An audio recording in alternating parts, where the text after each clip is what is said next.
ಜೈ ರಾಮಕೃಷ್ಣ. ನಮಸ್ತೆ. ಯುಗಾವತಾರ ಶ್ರೀರಾಮಕೃಷ್ಣ ಗ್ರಂಥಾಧ್ಯಯನಕ್ಕೆ ತಮ್ಮೆಲ್ಲರಿಗೂ ಸ್ವಾಗತ.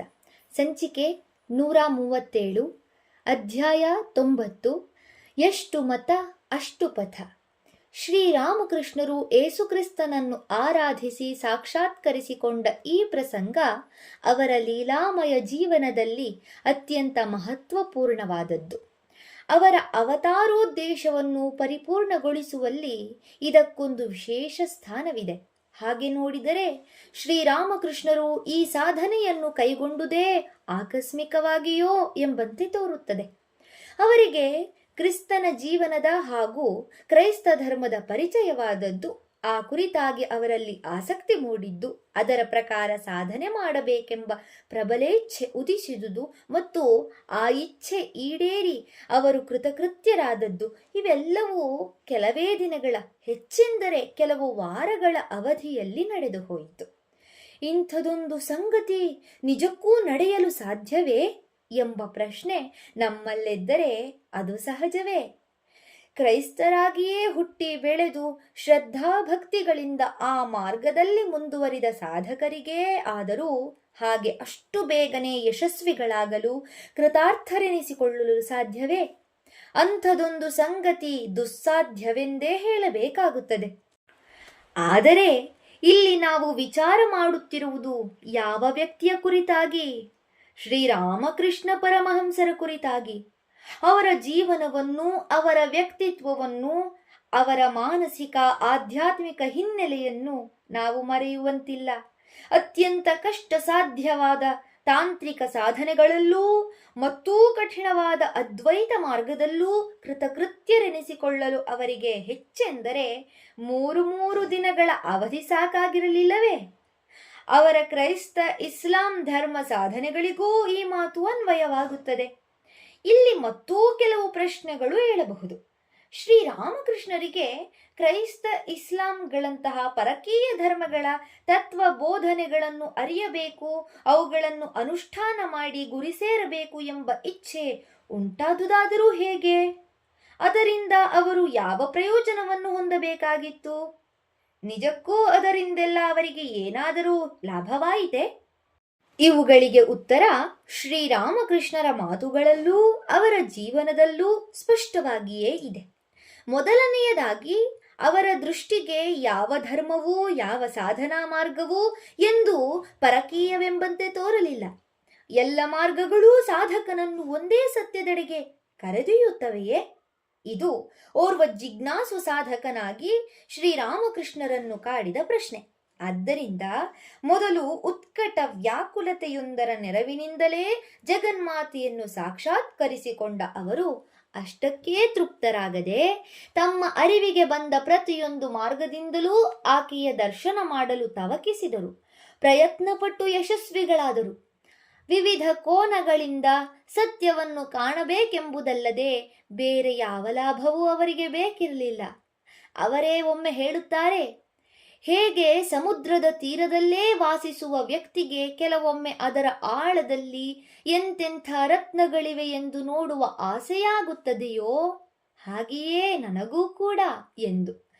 ಹಿಂದೂ ಧರ್ಮದ ಮತ ಪಂಥ ಯೋಗಗಳಷ್ಟೇ ಅಲ್ಲದೆ ಅದರ ಪರಿಧಿಯಾಚೆಗಿನ ಧರ್ಮಗಳ ವಿಷಯದಲ್ಲೂ ಈ ಮಾತು ಸತ್ಯವೆಂಬುದನ್ನು ಅವರು ಸ್ವತಃ ಪರೀಕ್ಷಿಸಿ ಕಂಡುಕೊಂಡರು. ತನ್ಮೂಲಕ ಇಡೀ ಜಗತ್ತಿಗೆ ತೋರಿಸಿಕೊಟ್ಟರು. ಹೀಗೆ ಅವರು ಕೇವಲ ಒಬ್ಬ ಜಿಜ್ಞಾಸುವಾಗಿ ಹಿಂದೂ ಧರ್ಮದ ವಿವಿಧ ಮಾರ್ಗಗಳನ್ನು, ಕ್ರೈಸ್ತ ಇಸ್ಲಾಂ ಧರ್ಮಗಳನ್ನೂ ಅನುಸರಿಸಿ ಸಾಧನೆ ಮಾಡಿದರಾದರೂ ಕೊನೆಗೆ ಅದರಿಂದಾಗಿ ತಾನಾಗಿಯೇ ಲೋಕಹಿತ ಸಾಧನೆಯಾಯಿತು.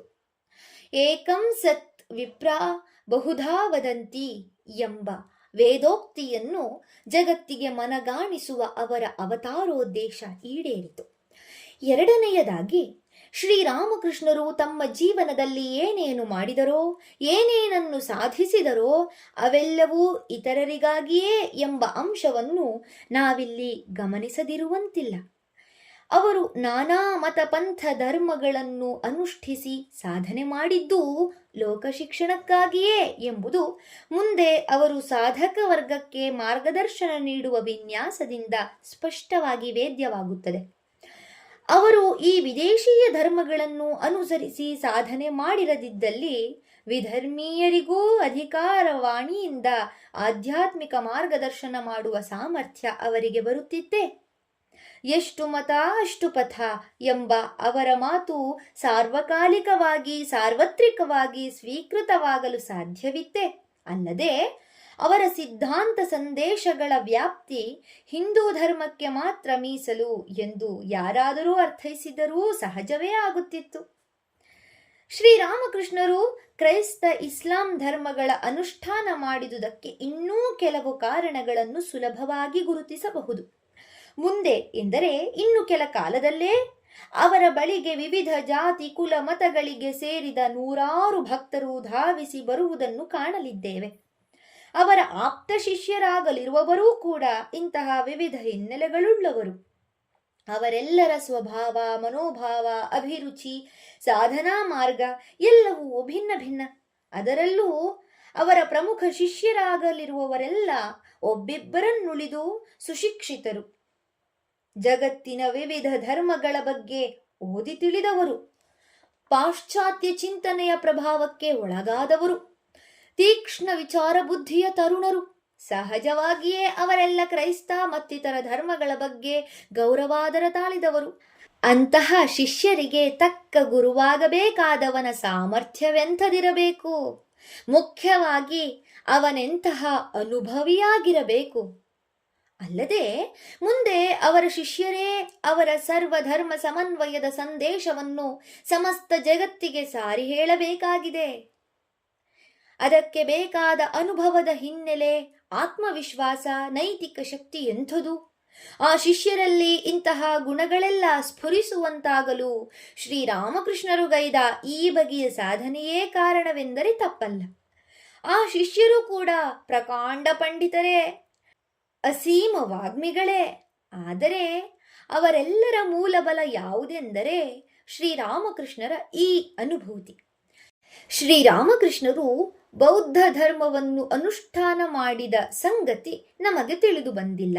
ಆದರೆ ಬುದ್ಧನ ಬಗ್ಗೆ ಅವರಿಗಿದ್ದ ಪ್ರೇಮ ಭಕ್ತಿ ಅಪರಿಮಿತವಾದದ್ದು. ಪುರಿಧಾಮದ ತ್ರಿಮೂರ್ತಿಗಳಾದ ಶ್ರೀ ಜಗನ್ನಾಥ, ಸುಭದ್ರೆ, ಬಲರಾಮರಲ್ಲಿ ಭಗವಾನ್ ಬುದ್ಧನ ಮಹಿಮೆಯ ಪ್ರಕಾಶ ಇಂದಿಗೂ ಇದೆ ಎಂದು ಅವರು ಹೇಳುತ್ತಿದ್ದರು.